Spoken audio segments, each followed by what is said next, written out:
Hey, what's going on, guys? Like I promised, this is going to be the top 50 matches of Ring of Honor in 2009. I don't know why. I just like to do this kind of shit. I did it last year. Those were my first videos on YouTube. They were taken down, though, so you can't watch them. But I don't know. It's just a fun thing. This is pretty easy to put together. I didn't watch all the shows again, so I might be a little bit off. But yeah, this is from Full Circle all the way to Final Battle 2009. So everything from 2009.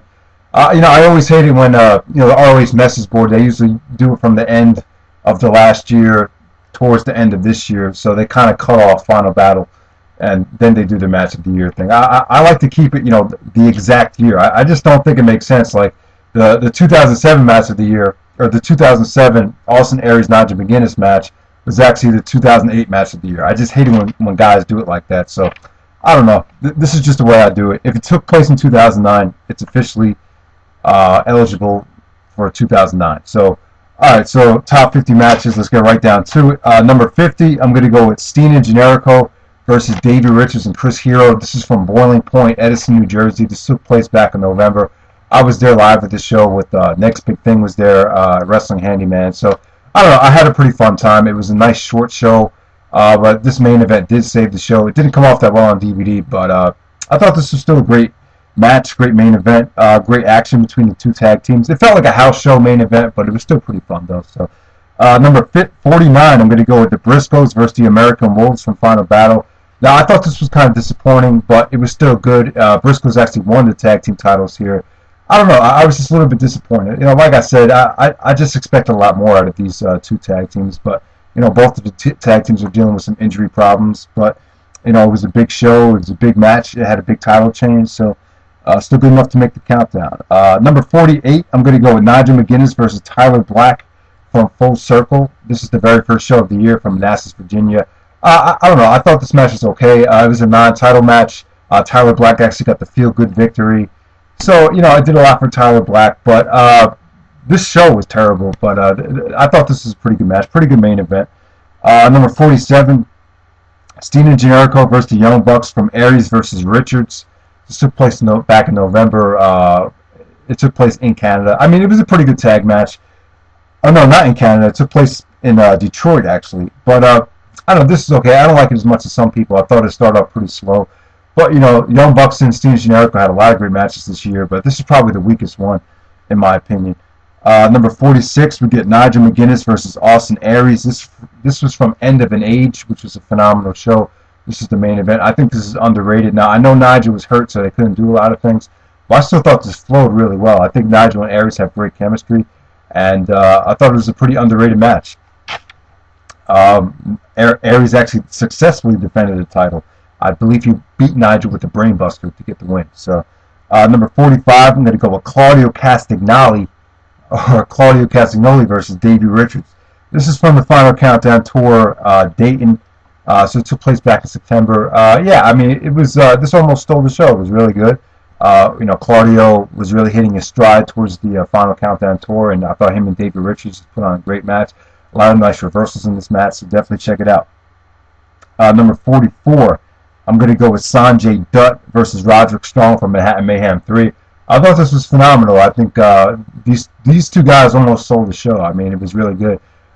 Just the craziest spot in the match. I think Sonjay went for a Kate Rana, and then Strong tried to counter it into a backbreaker, but then Sonjay countered that into a Hurricane Rana. That was done on the outside. That was a crazy spot. This is an awesome match. I really liked it. Probably one of the most underrated matches of the year. That's Sonjay Dutt versus Roderick Strong from Manhattan Mayhem 3. Number 43, I'm going to go Briscoes versus American Wolves, the Final Countdown Tour Chicago. I actually thought this was good. I thought this was one of the better Briscoes matches in a long time. I thought Davey looked awesome here. So did Eddie Edwards. I thought this was a pretty good tag team match. A lot of nice spots, and it ended in a DQ. If this did not end in a DQ, it probably went a little bit higher. The American Wolves. I think David Richards kicked the referee to kind of to end the match, so they could get disqualified. So, but it was still a very good match. Number 42, I'm going to go with Colt Cabana versus Austin Aries from Reverse the Curse. The ROH title. This took place in a steel cage. Now, I did not like this match as much as most people did, but it was a pretty big match. It had a big time feel to it. I thought the ending was pretty sick, but at the same time, I think Colt Cabana kind of looked like an idiot, you know, because he did the flying asshole to Austin Aries, and Aries got out of the cage. I mean, if Colt Cabana was being smart, I mean, wouldn't you not try to do that? Because I don't know. I think he should have thought about, you know, the consequences of doing that move. But this is still a pretty good cage match. I mean, like I had a great finish, pretty good crowd. You know, it was an old school style cage match. Austin Aries got busted open. Now we don't see that nowadays. Very rarely does anyone bleed in wrestling matches now. Even in Ring of Honor, you don't really see it. So, all right, number 41. I'm going to go with the Briscoes versus the Young Bucks, Glory of Honor. Pretty good tag match. I mean, they did a lot of crazy spots. I thought it was pretty good, considering, you know, the crowd was pretty burned out by the time they went on, but it was still an awesome match between two of the best tag teams. So Briscoes versus Young Bucks, Glory of Honor, Final Countdown. Pretty good match. Number 40, going to go with American Wolves versus Kevin Steen and Jay Briscoe from the Homecoming 2. El Generico was injured, so Kevin Steen picked Jay Briscoe as his tag team partner. By the end of the match, they were fighting with each other. They weren't successful, and this is actually 2 out of 3 falls. It was really good. The best match from the Homecoming 2. So definitely check it out. Number 39, I'm going to go with Jay Briscoe versus Roderick Strong from Styling and Profiling, the Ric Flair show. You know, it was kind of funny because, you know, Flair was on the show, so they did a lot of chops because of that. And it was really probably the best opening match of the year. These two guys wrestled a really fast-paced match, really hard-hitting, had a great crowd. I love this match. So Jay Briscoe versus Roderick Strong from Styling and Profiling. Number 38, I'm going to go with Austin Aries versus Nigel McGuinness versus Jerry Lynn versus Tyler Black. This is from Death Before Dishonor 7, Night 1, the main event. Kind of disappointing. I expect a little bit more from it. Not as good as the Fatal 4 and HDNet, but it was still pretty good. There's some really nice spots with Nigel McGuinness in the Tower of London. And Aries actually got some help from Kenny King to get the victory. But this is still a great match. You got 4 great talents in this match. I believe Bryan Danielson was supposed to be in this match, so I think Jerry Lynn replaced him. So, like I said, it's still a pretty good 4-way match. Took place back in Canada. Number 37, we get Austin Aries versus Tyler Black from Final Battle 2009. I've talked about this match enough. Obviously, you know, the crowd kind of heard it. I think it went a little bit too long. You know, like I said, wrong place, wrong time. But there were still some good things about it, so still good enough to make the countdown. Number 36, I'm going to go Bryan Danielson versus El Generico from Proving Ground Night 2. This is an awesome match, very underrated, really, really fun match. Bison Smith came out to kind of distract Danielson. So that enabled El Generico to hit the brainbuster on the top turnbuckle to get the win. I thought it was still a pretty good match, so definitely check it out from Proving Ground Night 2. Number 35, going to go El Generico versus Katsuhiko Nakajima.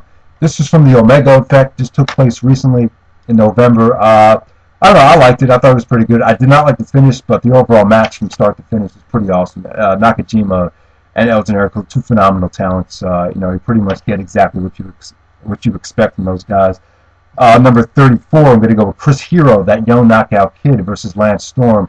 This took place back at Death Before Dishonor 7, Night 2. I know some people might think it's a little bit boring, but I don't know. I thought the drama was pretty good, some great fighting spirit. I thought Chris Hero was the MVP from the Death Before Dishonor weekends. He had the 2 best matches from both weekends. So him and Lance Storm. Supposedly Lance Storm's final match ever. Lance Storm got on the mic after the match. It was really good stuff. So I thought it was a pretty good match, a solid 4-star match. Number 33, we got Chris Hero again versus Eddie Kingston from Final Battle 2009. Watching this live, I thought this was awesome. You know, the powerbomb spot from the turnbuckle into the steel, you know, the steel railing was an awesome spot. I thought the near falls were pretty good. I thought this had a lot of hatred in it, and I thought it was awesome. Probably the second best match from Final Battle. Number 32, I'm going to go with Steen and Generico versus the Young Bucks from Contention. This stole the show from Contention, which took place back in Manassas back in June. Really, really good stuff. Steen was really healthy back then. The American Wolves, Steen and Generico looked awesome in this match. So did the Young Bucks. This is kind of like, I think this is the first Young Bucks match in Ring of Honor. I believe it was, and it was pretty awesome. So definitely check it out. Number 31, I'm going to go with Chris Hero and Davey Richards versus Kevin Steen and Lance Storm from Death Before Dishonor 7, Part 1. Probably the best match from Death Before Dishonor weekend, which is saying a lot because I thought there were 2 pretty good shows. And this just had a feel-good finish to it. You know, Steen and Lance Storm did the Hart Foundation finish.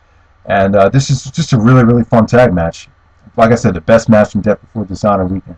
Number 30, Steen and Generico versus the American Wolves from End of an Age. You know, what can I say? Another really fun match between those two tag teams. In this match, the stipulation was if Steen and Generico won, they got to pick the stipulation at the Glory by Honor, and they actually picked the ladder war. So yeah, this is another great match between those two tag teams. Definitely check it out. Number 29, I'm going to go Katsuhiko Nakajima versus Kenny Omega from Aries versus Richards. I liked this a little bit better than the El Generico match. I just thought the action between these two guys were great. A lot of great suplexes, a lot of great near falls. Definitely check it out. An awesome matchup that I like to see a rematch as well. So that was Omega versus Nakajima.